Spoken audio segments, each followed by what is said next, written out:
Coming up on this week's MotorZen news, Mercedes does 1,000 kilometers for real in their new electric concept car. DPF fix in Wexford, hydrogen aeroplanes, SIMI awards, no more Mondeos, new electric transit's on its way, the economics of electric vans, and the technology from the British Touring Car Championship. Hello, I'm Paul Callan, and welcome to this week's MotorZen news. You could try to play it, but you're never gonna be. We spoke back in January about a Mercedes EQXX. At that time, I thought that car was purely concept and was way off in the future. But this week, I just discovered that they're after doing a test with the car in Europe. The car travelled across the Swiss Alps into northern Italy. It did 1,000 kilometers on one charge. That works out at 8.7 kilowatts per 100 kilometers. The journey was in real traffic, in real roads and real weather conditions. Temperatures were down as far as 3 degrees centigrade and up as far as 18 degrees centigrade. This thing runs on a specially developed Bridgestone tyre. The tyre is 185/65 by 20 and it's got a super low rolling resistance, lower than anything in production, and all of these concepts are designed to assist in least amount of energy being used. The electric drivetrain on this vehicle has been developed in conjunction with AMG Petronas F1, and it's got 95% efficiency, so 95% of the energy it puts out goes to the wheels. So again, something I thought was way in the future is actually real. It's actually after doing this drive only the last week or two in Europe. Garage down in Wexford, Shanahan Auto Services, just came across an article that was written about them in Auto Technician magazine.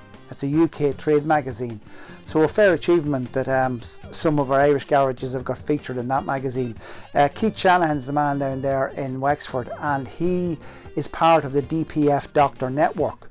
He spoke about getting a job through the network. He spoke about how he got the job. The customer found him on social media. They then found his location through the DPF network website, and they brought the vehicle to him. The vehicle had been in one or two other workshops and wasn't rectified. Keith now will have all his training from DPF Doctor. He went through the vehicle and got it rectified to the customer satisfaction. One of the things Keith said in the article, which I thought was interesting, he said that that garages owe to their customers that they have a genuine training and understanding of DPFs, and it certainly appears that Keith certainly has when he describes that particular fix that they did on that vehicle through the network.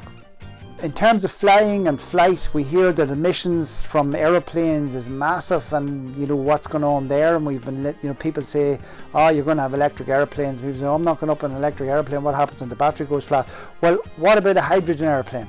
Well, Airbus in Europe have just done a deal with Kawasaki Heavy Industries in Japan. Kawasaki Heavy Industries in Japan are the biggest supplier of hydrogen. Now, at the moment, Airbus are working on a hydrogen aeroplane. They've developed tanks that are capable of taking the stress of thousands of takeoffs and landings. So they've overcome one of the obstacles to do with hydrogen. But another obstacle is, well, it's all very well having a hydrogen aeroplane, but you need to have hydrogen fuel available at the airports. And that's what this relationship with Kawasaki is about, that Kawasaki is working with them in order to develop the infrastructure needed to supply hydrogen at airports. So you can see the direction of that air travel is going in, that somewhere down the line, they're also going to go down the line of clean energy. SIMI, Society of the Irish Motor Industry, had their awards recently. The things that are relevant to us in the aftermarket were the Independent Sales Award went to Auto Assure in Dundalk, up the town, and the Independent Garage went to Donlan's Garage in Galway, which has pretty much won everything, I think, in terms of awards. Bosch has bought a company in the UK to assist it in achieving its goals in self-driving. It bought a company called Five, and these guys are experts in cloud software, safety assurance, robotics and machine learning. So again, sometimes when you look at these big brands and you wonder how did they possess all the technology and skill, well, they buy that technology and skill, and I think this is the second time we featured Bosch having bought up a company to assist them in developing autonomous driving. So part of their plan is that if you don't have it in-house, you buy it, so you buy up companies. Mondeo has reached the end of the road. The last Mondeo came off the production line on the 4th of April at Valencia in Spain. The Mondeo is no more. So for almost 30 years now, the Mondeo has been part and parcel of the industry and of the trade. Now it is no longer with the desire for customers to have SUVs. They're saying they're not producing it anymore. There is no market for it anymore. The only saloons that are left now would be the Skoda Superb, Toyota Camry and the fabulous looking Peugeot 508. Ironically, one of the best looking saloons ever has been produced by Peugeot when saloons seem to be in demise. Staying with Ford, Ford are ready to start delivery of the E-Transit in Europe. The vans are coming off the production line in their factory in Turkey. They're ready to start delivery to customers. They have 5,000 orders in Europe.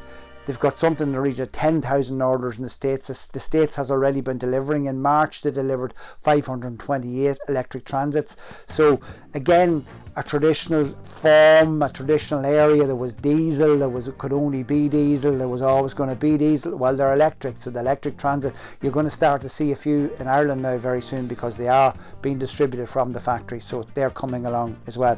There's also a study that was done in Europe recently which showed that electric vans are 25% per kilometre cheaper than the conventional diesel van. Now that was carried out in I think France, Germany, Italy, Poland and Spain. I think that accounts for 76% of all van sales in Europe. 3% of the vans sold in Europe were electric, so it's quite a small number. 36% of the fleets that were interviewed in the survey have got an electric van, and 32% are going to be adding an electric van to their fleet. Possibly they're waiting on the transit to come, but that again signifies some of the changes. Now, looking at the few people in Ireland that I'm aware of, some of the couriers and stuff like that have got electric vans, they're working really well for them in the urban areas. Not really a runner in the rural areas, so I think that's possibly where you're going to see them more and more deployed. British Touring Car Championship starts at the end of the month and they're gone hybrid.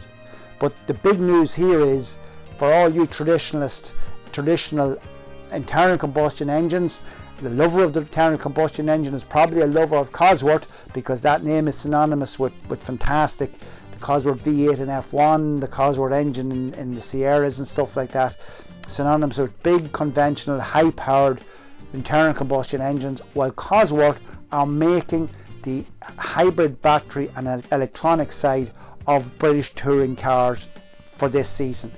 Believe it or not, M Sport, the people that build the Ford rally cars, are building the engines. So Cosworth are involved with the British Touring Car Championship, but they're involved with them purely with electrical, electronic, not mechanical. So that's a big change for everybody. And that the format that they're using, the hybrid, is in that you get 15 seconds of hybrid boost per lap. And that's deployed by the driver on the steering wheel, so he can use it to defend or he can use it to attack, but he's got 15 seconds of boost every lap. That's how they are using it. And the championship starts on the 23rd and the 24th of April, first round in Donington. If you could please like, comment and subscribe. Thanks for watching.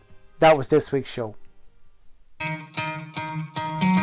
could try to play it, but you're never gonna beat me. Look the other way, what I'm doing ain't easy. Bloody and stained.